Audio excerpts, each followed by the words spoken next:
and God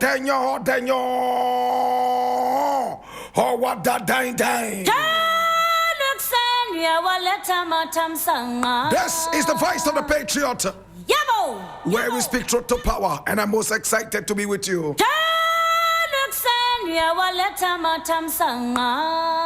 Now here we don't criticize, but if we must, it would only be for one solid reason: to build and not to destroy. That is why we keep saying we are in the service of God and country. Remember, here we are not neutral, never claim to be. We have taken sides, the side of the truth. That is why we are affectionately called the headquarters of the truth. This is the voice of the people. And my brother, my sister, our daily editorial. This is all in the service of God and country. And today we have some really beautiful stories to deal with.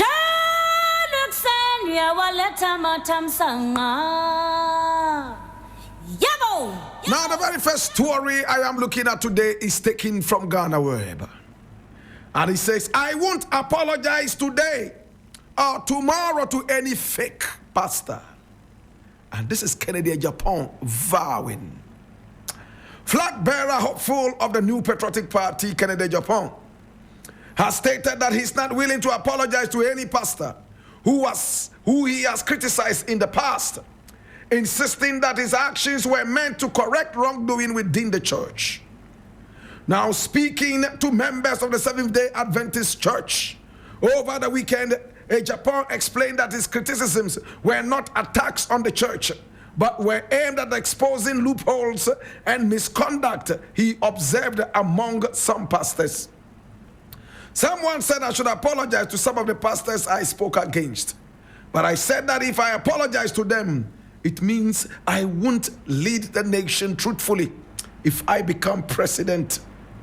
Some of these pastors have come to my house to apologize. If they had done the right thing, would they have sent people to my house to apologize? He said. He recounted instances where some pastors engaged in unethical practices, including illegal electricity connections and property disputes. Now, the former member of parliament for Asin Central further noted that his confrontations helped to correct certain misconduct among some pastors who were allegedly duping church members and engaging in fraudulent activities. He added that secretaries of some of these pastors had personally visited him to apologize for their superiors' behavior, stressing that his decision not to apologize is based on principle and not politics.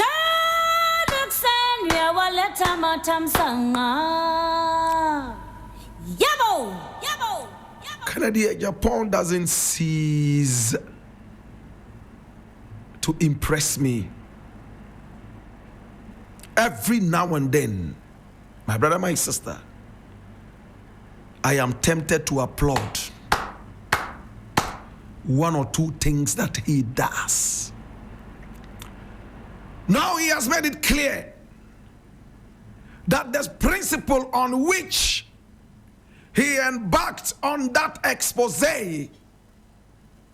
exposing pastors and men of God who had all of a sudden relocated from Mount Zion to Sodom and Gomorrah, was basically and purely foundationed on the truth.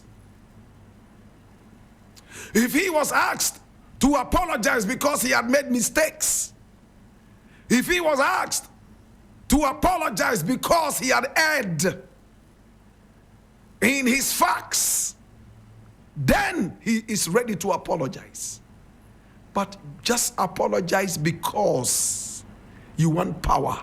Kennedy Agyapong says, not today and not tomorrow. What a man. If this was Baomia, I'm sure he would have apologized 1 trillion times.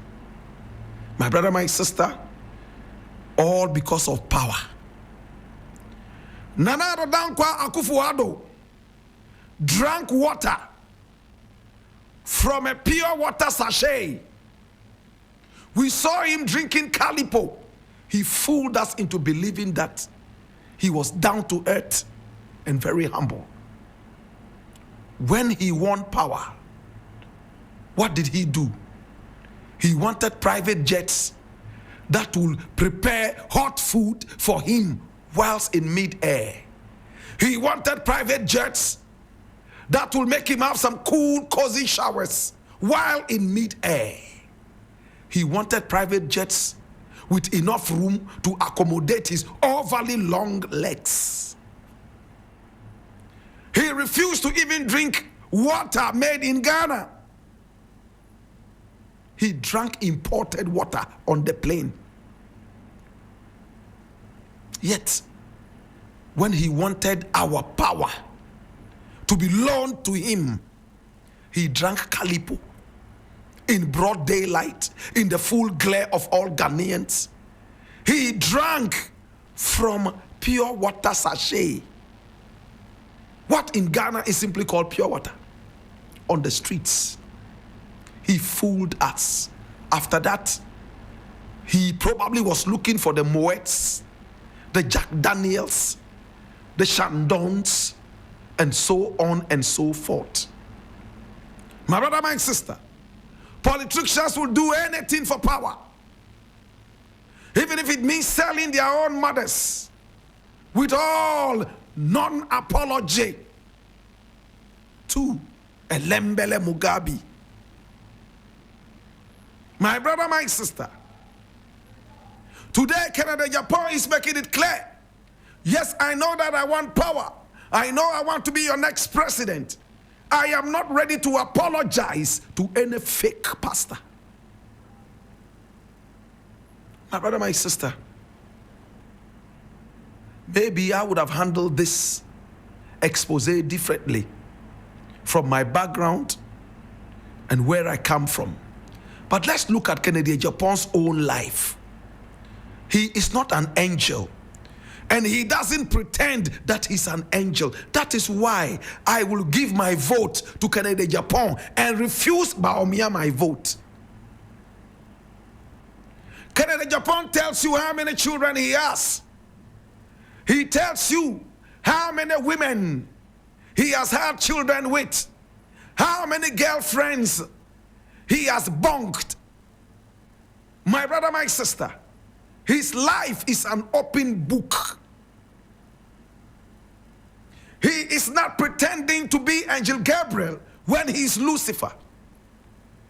So it is an abomination for the so-called men of God, my brother, my sister, to claim they are men of God, holier than thou, and at the same time, my brother, my sister, be hiding under the dark and be eaten with the devil.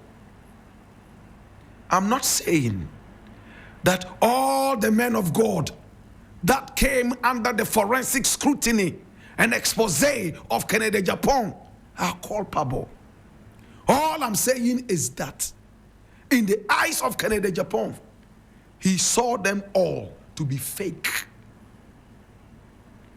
And still, he stands on that. He doesn't care if these pastors go to tell their congregations never to vote for him.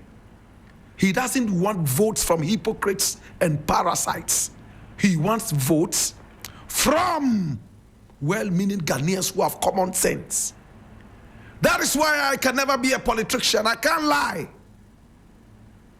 If you put a gun to my head, it is the same truth you would hear. My brother, my sister, Kennedy Agyapong has said it time and again, my brother, my sister, that he is not ready, never ever, to compromise the truth. And I think I can trust him. Hi, you can criticize Kennedy from morning till night. You can call him all sorts of names. Not fit for office, not fit for president, not fit for anything. But you can never tag him with falsehood. Never.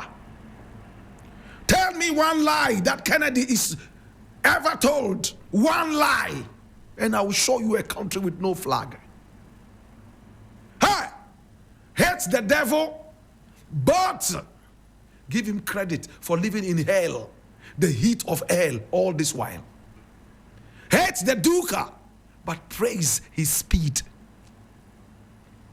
Kennedy may not be your average politician, your go-to politician, but do not take it away from him.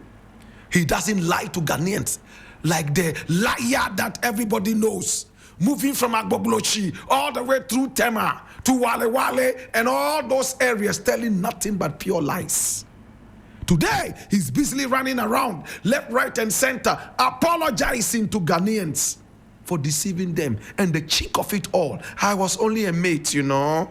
I was only a mate. Such a dirty, irresponsible alibi. Dirty, irresponsible alibi. Why did you not resign when your position as a co-driver was relegated to a common mate? Are you crazy? What is wrong with you? Now you played with the lives of the people of Ghana. You were brought in to be a co-driver, like a co-pilot. You fell asleep on the job. You were relegated to a pantry boy on the plane. And you were busily going around asking passengers if they would drink water or they would drink some juice when you were supposed to be in the cockpit, helping the pilot fly the plane. The pilot drove all of us into a mountain, crashed and killed all of us. Today your ghost is going around apologizing to us. Are you crazy? I don't forgive people like this. You came and begged us to give you the opportunity to serve us. We are a dying nation because of corrupt politicians. We gave you the opportunity. And when you took the opportunity, what did you do with it? You wrote several volumes of encyclopedia. Lies encyclopedia. Volume 1 up to volume 18. You expect me to trust you and bring you back into power because I'm crazy. Hate Kennedy as much as you want. Loathe him as much as you want. He's an illiterate. He's never been to school. He is a drug baron. He is a man who has so many children. He is a man who is... But you can never tag him with the falsehood. My brother, my sister, I want to applaud Kennedy Agyapong. And again, I am not saying all the pastors he mentioned did whatever he claimed they did. But at least there is a principle he has stood on, that he spoke the truth. He's telling you that a lot of the secretaries of these pastors came over to apologize to him. They should be apologizing to God and to their congregations for leading them astray. My brother, my sister, but among those pastors, there is one that I would always say that Kennedy Agyapong was 100% correct, and that's Obinim. The bleached face Obinim. He told us he was an angel. He painted a picture of himself with wings. He was going around there sleeping with one of his church members who got pregnant. And in his own words, he paralyzed the child, the innocent child that came out of this woman. All because of hatred, foolishness, and wickedness. These are not my words. So if such a bleach-faced idiot is exposed, am I not a happy man? The rest of the pastors, I don't know too much about them. But I think it is time pastors and men of God stopped the holier than thou attitude. Remember, you are a man before you became a man of God. You are not immortal. And again, you are not infallible. We all make mistakes. Let your congregations know that you are men and not gods. So when you make mistakes, at least they will take you on that value tangent. I leave it here. To Kennedy, congratulations, my brother. I can't wait for your primaries to end and see how Bawumia will pack out of this country in awe, in disappointment. Mark these words. This is the end of Bawumia's career.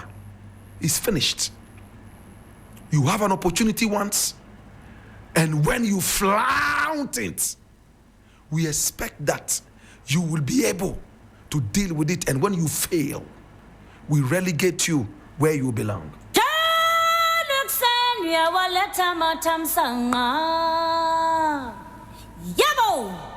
Now the next thing I want to look at is also coming from Ghana Web, and it says Adwoa Safo dismisses claims of switching support from Bawumia to Kennedy Agyapong.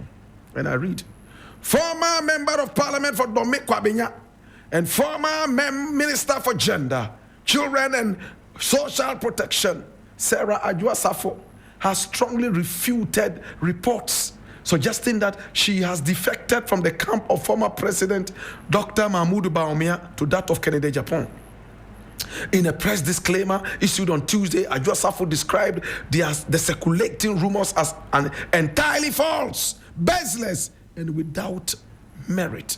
She emphasized that at no point has she shifted her support or political allegiance from Dr. Bawumia, whom she continues to regard with deep respect and admiration. I leave it here.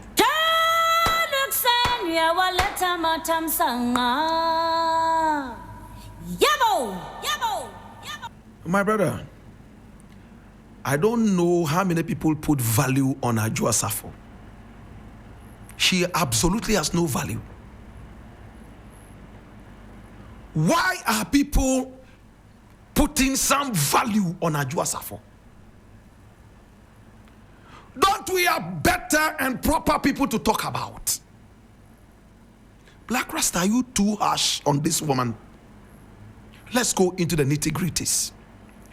This was a woman who was given the opportunity to serve Ghana as the minister of what? Gender, social welfare, whatever it was, after performing so abysmally. Right there at the vetting, parliamentarians still passed her because they have no respect for the sovereignty of Ghana. All those who okayed her, your reward is waiting for you in hell. My brother, my sister, they were able to okay her despite the fact that she performed so abysmally, and very arrogant woman. And when they put her in the ministry, she proved all of us right that the arrogant woman that she is, she has no respect for the sovereignty of Ghana. She went on an AWOL. She left the office, the ministry, surged all the way to America.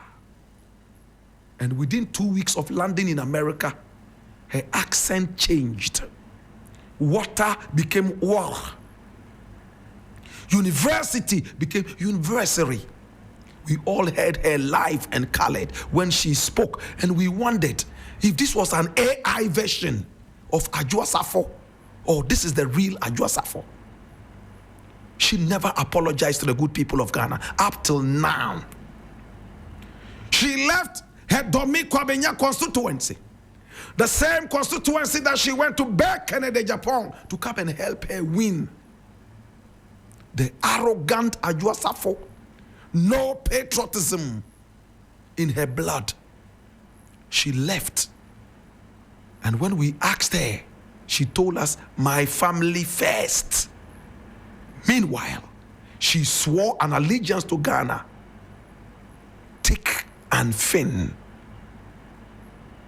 She placed her family right ahead of the integrity of Ghana. She threw Ghana under the bus and went chilling in America, celebrating birthdays on the streets of America and dancing to loud music. When Ghanaians became so appalled and had to knock on the door of the president to ask for accountability and some answers, the president was so embarrassed, having tried several times to woo Adwoa Safo into coming back to Ghana and failed. He ended up sacking Adwoa Safo. Adwoa Safo didn't care. She waited until it was time for elections again. The idiots that we are, we always forget. You know what happened? She came and went to Dome Kwabenya again, telling the people to vote for her. My brother, my sister. And then she apologized to the president of Ghana and also to her party members, to those of us Ghanaians who suffered when she left her ministry. She didn't care. After all, we were not members of the party. This is the person. Some people think if she is a member or she gives her allegiance to a certain candidate, it will make a difference. If you have Adwoa Safo in your camp, it's like losing 1 million votes. Because people like me will stay away from Adwoa Safo because of what she did to Ghana. What quality does she have? What value does she have? No political value, no academic value. Everything is trash. Trash in, trash out. If I were Kennedy, I would not even think about this woman. If I were Bawumia, I'll leave it here.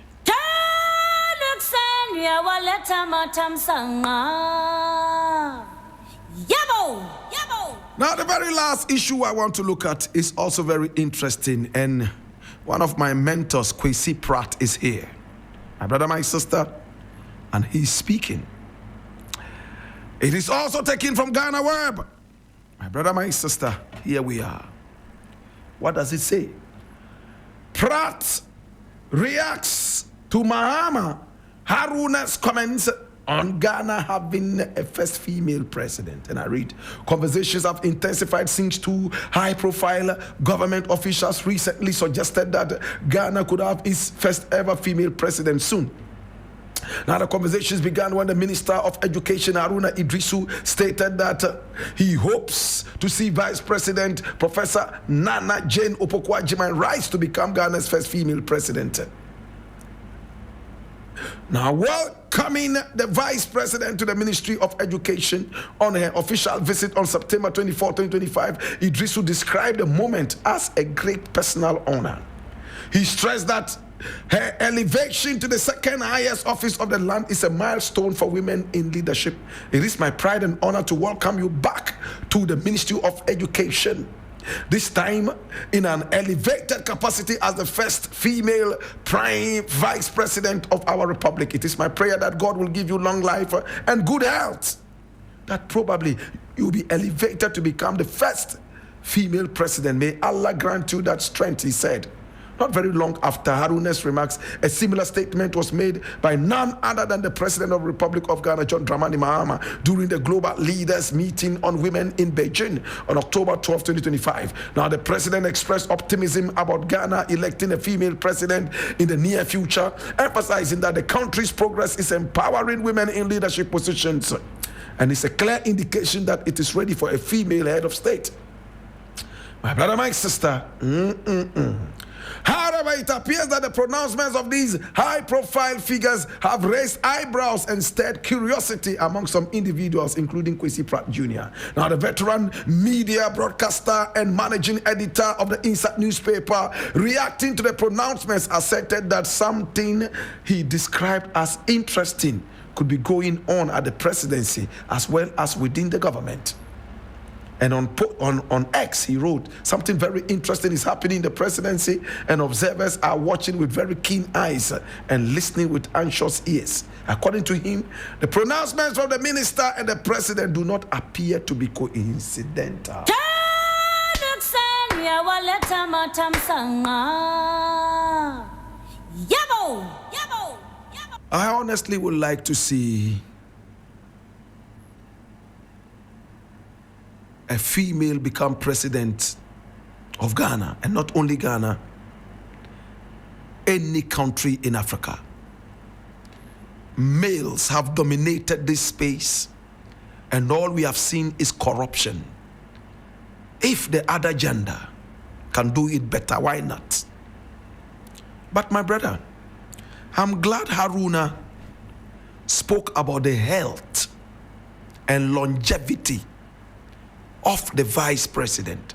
He said, I pray for long life and good health.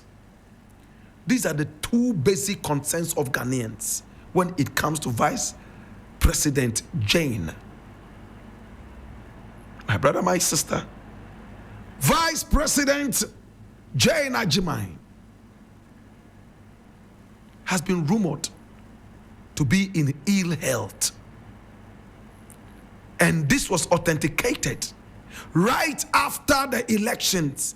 She had to emplane on a private jet to go out there and get treatment. Is she healed now? Is she well? It is our prayer that a dignified woman like that should have good health and have long life. But these two are not entirely under our control. We honestly would not want to vote somebody into the presidency who is sick and will not have time to take care of the mandate that has been given to her. My brother, my sister, for me, Jane Agyapong would have been the best candidate for the NDC if her health was okay. Is it too much to ask what her health condition is right now as a public figure who my taxes are being paid to? Don't I have the right to know the health condition of my employees? What is her health condition now? Is she okay? In her own words, when one of the Ahoys, sadly, before the elections, may be intoxicated on wine, because we're told he was drinking wine the whole night, said that she could become president and that it had happened before. And many people read into the whole thing. That Atta Mills died suddenly and Mahama became president. So this other Ahoy who was talking was intimating that Mahama might be going so that Jane will take over. They know what we don't know. They probably know that Mahama is not too well. We don't know that. They are those who are politicians. They know who has a headache. They know who has a boil under their testicles. We don't know. And they are good at keeping these as secrets and sometimes hinting at the secret. I remember saying on this show, if I were Mahama, I will never accept a drink from this Ahoy. I don't remember what his full name is, but he's one of the Ahoys. Today, they are hinting at a woman president. Could it be Jane Nana Agyapong? And if it is her that they have their eyes on, the vultures will soon come after her. Those who believe they have been in the party 1 trillion years before her. Poisons are going to be flying left, right, and center. And poison darts cannot be taken out of the equation. Spiritual and physical. This is a dirty game called politics. For all you know, all those who are saying, oh, you must be the next president, they have their own eyes on the presidency. And they are sleeping with malams and witch doctors, making sure that they bury this person alive. Hallelujah. You see why I can never be a politician? But I like Haruna's prayer. Long life and good health. It is time to think about our healthcare in Ghana. Please, let's think about our healthcare in Ghana. Fix the broken health system. I leave it here.